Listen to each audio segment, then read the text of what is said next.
Good morning ulit sa mga germs natin dyan. Ito, may project na naman tayo dito. Meron tayong NMAX 155 tsaka ADB 160. Ito, ipapakita ko lang sa inyo kung ano yung ginagawa natin dito. Unahin na natin itong ADB 160.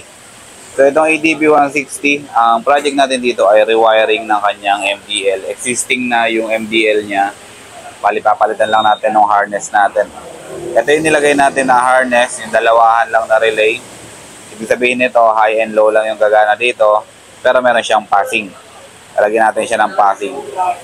At the same time, another project, magpapalit siya dito ng Daytona switch, yung available dito sa JR Motorworks na Daytona original.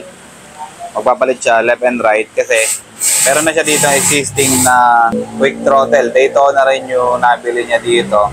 Pero nauna na itong kinabit, hinabol lang natin dito yung kanyang handlebar switch. Andito yung isa, andito yung isa sa kabila. Pine-prepare na natin yung mga Daytona switch natin. Ito yung sinasabi ko sa inyo, meron na siyang passing, meron na siyang switch ng high and low ng MDL, tapos yung high ng headlight niya, and yung kanyang turn signal, tapos yung busina. Dito naman sa kabila, activated pa rin yung kanyang hazard, tapos yung kanyang idle, and then yung kanyang starter button. Okay, kompleto yan, original na Daytona. Dito naman sa NMAX 155 version 2, na-prepare na natin yung para dito sa kanan. Ito na siya. Ito yung ginagawa natin sa mga Daytona switch natin dito. Kinukuha lang natin yung mga original socket niya, tapos nililipat natin dito para maging plug and play pa rin yung Daytona switch natin. Tingnan nyo yung mga dugtungan natin. Naka-terminal yan, tapos naka-shrinkable siya ng doble para patibay and hindi tatagos or hindi masusugat yung mga terminal natin. Ulitin ko, original socket pa rin yung ginamit natin dyan. Tinanggal natin yung nandun sa kanyang stock na switch. Nilipat natin dito. Pero in the future, bibili tayo ng mga ganitong socket. Tapos gagawin natin, plug and play na yung ating mga Daytona switch para kung sakasakali malayo yung bibili. Plug and play na lang talaga yung mga switches natin. Hindi na kailangan i-rewire kagaya nito. Kami na yung bahala dyan. And then, papalitan na rin natin yung goma na to. Lalagyan natin siya ng mga braid or yung mga nylon.